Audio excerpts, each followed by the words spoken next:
अरे दोस्तों, Pakistan messenger boy क्यों है? दोस्तों इसीलिए है क्योंकि ना, जब 1979 में ईरान का रेवोल्यूशन हुआ, उसके बाद अमेरिका का दूतावास ईरान के अंदर बंद हो गया। उसी तरह से ईरान का दूतावास अमेरिका में बंद हो गया। तो अब जब दूतावास ही नहीं रहा, जब एम्बेसी ही नहीं रहा, तो एक दूसरे से देश कैसे बात करेगा? पहली बात है। दूसरी बात है कि अरब देशों के साथ ईरान का भी बनता नहीं है, तो अरब देश का कोई भी अभी जो है मीडिएट करने के लिए तैयार नहीं है, और ईरान मानेगा भी नहीं, कतर को भी नहीं मानता है।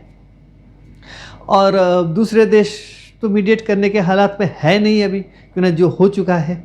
तो बचा कौन? बचा ये पाकिस्तान। पाकिस्तान हर जगह वॉलंटियर करता है इन चीज़ों को। देखिए, जयशंकर साहब जी ने जो कहा है, हमारे जो विदेश मंत्री एस जयशंकर जी, उन्होंने क्या कहा? उन्होंने कहा कि भैया ये पाकिस्तान एक दलाली करता है।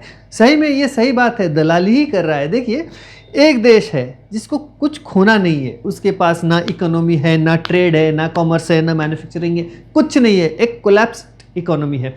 तो उसके पास एक तिनके का सहारा क्या है? अमेरिका के लिए वो मध्यस्थता करेगा ईरान के साथ। उसने वॉलंटियर करी। अब डोनाल्ड ट्रंप को कोई तो एक बंदा चाहिए जो कि बात करे ईरान के साथ। अब उसको मिल गया ये, और ऊपर से जो है ऐसे में ही डोनाल्ड ट्रंप साहब को तो पसंद है ये फील्ड मार्शल आसिम मुनीर, उनका फेवरेट फील्ड मार्शल है। जो भी है ठीक है।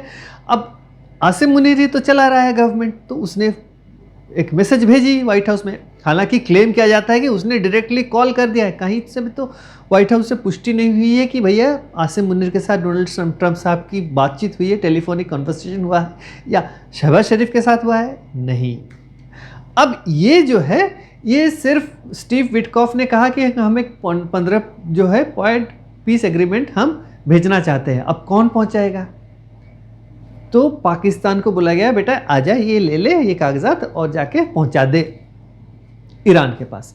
पाकिस्तान ने क्या करा? उसने कहा कि वो जाके पहुंचा दिया। अब देख सुनिए, एक चीज़ गौर कीजिए, पाकिस्तान के अलावा भी और दो देश हैं जो कि मध्यस्थता कर रहे हैं। वो लोग कौन है? वो है टर्की है, वो है इजिप्ट। अब ये दो देश भी हैं। तो ये लोग जो है ये पाकिस्तान के साथ साथ मध्यस्थता कर रहे हैं। लेकिन पाकिस्तान क्या है? उसका पीआर एजेंसी जो है सैकड़ों डॉलर खर्च करता है सिर्फ अपना पीआर बढ़ाने के लिए, वेस्टर्न मीडिया में छपवाने के लिए। एक सेट ऑफ जर्नलिस्ट बैठे हैं, पैसे लेते हैं और ये बकवास छापते हैं, जबकि रियलिटी से कोई लेना देना ही नहीं है इनका। तो ये हो गया।